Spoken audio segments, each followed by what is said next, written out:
خواتین و حضرات، اللہ تعالیٰ ہمارے اعمال کی بڑی قدر فرماتے ہیں۔ جب ہم اللہ تعالیٰ کی رضا کے لیے کوئی بھی عمل کرتے ہیں، چھوٹے سے چھوٹا، تو اللہ کے ہاں اس کی بڑی قدر و منزلت ہوتی ہے۔ آج ہم جس حدیث کو پڑھیں گے یا جس عمل کے بارے میں پڑھیں گے وہ ہے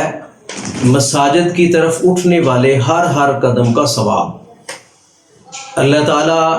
مسجد کی طرف آنے والے ہر قدم کو شمار فرمائیں گے۔ قیامت والے دن ہر قدم کو گنا جائے گا اور ہر قدم پر اس کا ثواب ہوگا۔ اب آئیے ہم دیکھتے ہیں کہ ثواب کی کیا صورت ہوگی، اجر کی کیا صورت ہوگی۔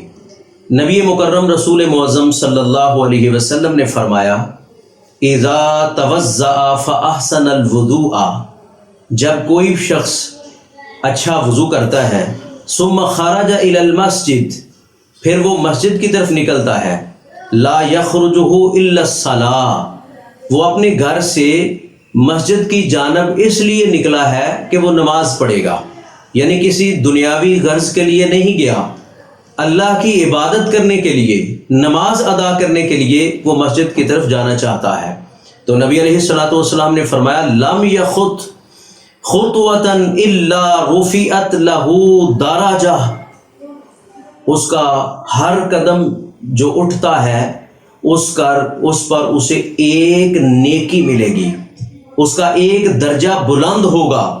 وَحُطَّ عَنْهُ بِهَا خَطِیئَةٌ، اور اس کے ہر قدم کے اوپر ایک گناہ معاف ہوگا، یعنی دوہرا اجر ہے،